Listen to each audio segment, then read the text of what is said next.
Hi children, welcome back to AP Macroeconomics with your favorite teacher, me, Mr. Fritz. Today we're going to be learning about the long-run aggregate supply curve, the difference between the long-run and short-run aggregate supply curve, and the difference between long-run equilibrium and short-run equilibrium.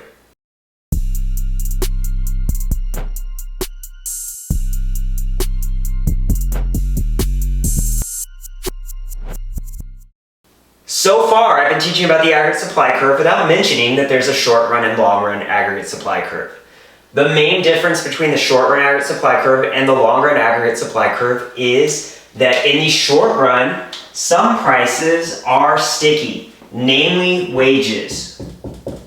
So when you think of the short run, it's not necessarily a certain amount of time that counts as being short run. It's essentially just in the short run, prior to wages changing. In the short run, wages are sticky, meaning that they don't change very quickly or very easily. Just because price goes up doesn't mean that we start getting paid more right away. Same thing happens for you if you work at like a grocery store. You might look around and notice that prices are rising and everything costs more.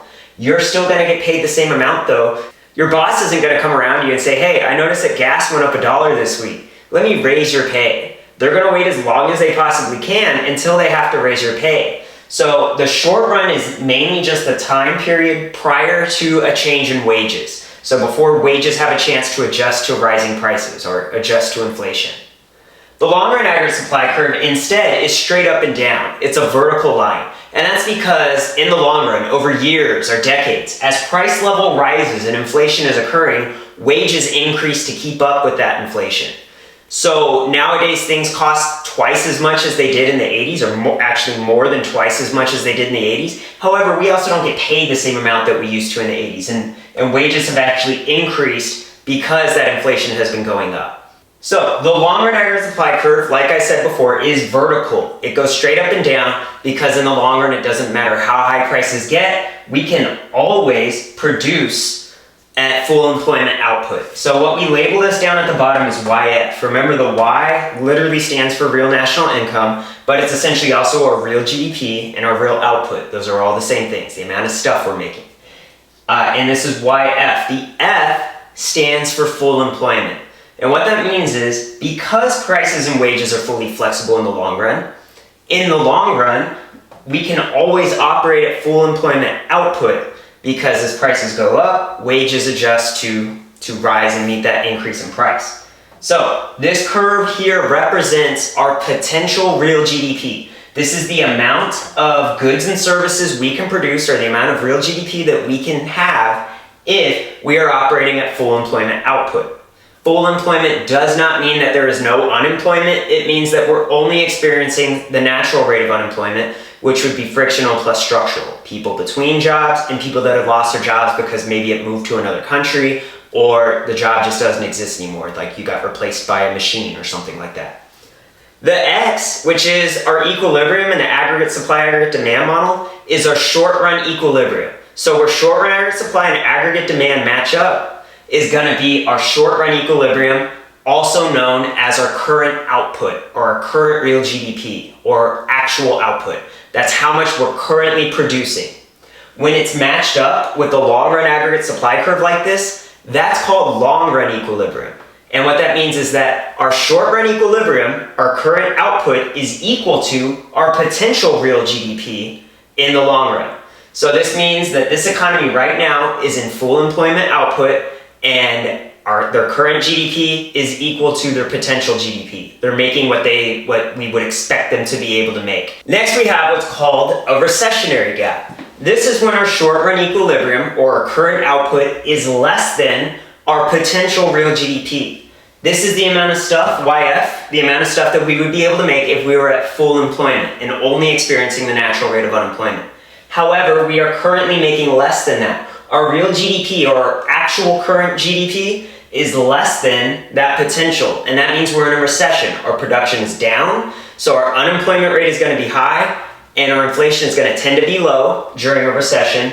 This right here is an inflationary gap, and this is when our actual GDP, or our current output, is greater than our potential output. Remember, this long-run aggregate supply curve represents what an economy can produce if it's operating at full employment and only experiencing the natural rate of unemployment. So the fact that this economy is producing more than their potential means that their unemployment rate is going real low. The economy is doing really well. The problem that you run into here is that you have high inflation. So during an inflationary gap, as the name suggests, high inflation, low unemployment. Now I want to show you a couple examples of how this looks when you're actually graphing it. For this first example, we're starting at full employment output. So this economy is operating at full employment output. The short-run equilibrium, or the X, is lined up with our long-run aggregate supply curve. Okay, what happens if this economy cuts taxes? The government in this economy cuts taxes. If they cut personal income taxes, that's going to affect aggregate demand because aggregate demand is made up of CIGX. And if they cut personal income taxes, consumers will have increased disposable income. This will lead to consumer spending increase, which will cause aggregate demand to increase and shift to the right. Now we have an increase in our price level and an increase in our real GDP. You'll notice that I left this labeled YF. When you're at full employment output, you can just leave it labeled YF. You don't have to put like Y1 below there or Y2 if that's where you ended up. All right, so we increased our price level, so inflation has occurred. Our real GDP has increased as well. That means our unemployment rate is going down. We're now in an inflationary gap, higher prices. All right, for individuals like us, now that the price level has risen, this is a short-run effect. Wages have not changed. Businesses are gonna hire more people and try to sell more stuff while the price is high. But for someone like me who earns a wage, now that everything costs more, my real wage is actually decreasing. What I'm actually earning is has less purchasing power than it did before. I might be making the same amount of money as I used to, but each dollar buys me less stuff. For the last example, we're gonna look again at an economy that starts in long-run equilibrium. Our short-run equilibrium, our X, is matched up with the long-run aggregate supply curve. So our current output is equal to our potential output at full employment. What happens if consumer confidence falls and people are afraid that in the future they might lose their job? If they think they might lose their job, consumers will stop spending money. That'll lead to consumer spending decreases, and remember aggregate demand is CIGX. Consumer spending decreasing causes aggregate demand to decrease and shift to the left. And now we found ourselves in a recession. Our price level has decreased. However, our real GDP has decreased as well. This is my Y2. And that means that the unemployment rate is going up. When we make less stuff, people are gonna lose jobs. Firms aren't gonna keep people hired on just to sit around and not make stuff. That was the long-run aggregate supply curve, short-run equilibrium and long-run equilibrium. In the next video, we're gonna continue expanding on how this all works. Goodbye.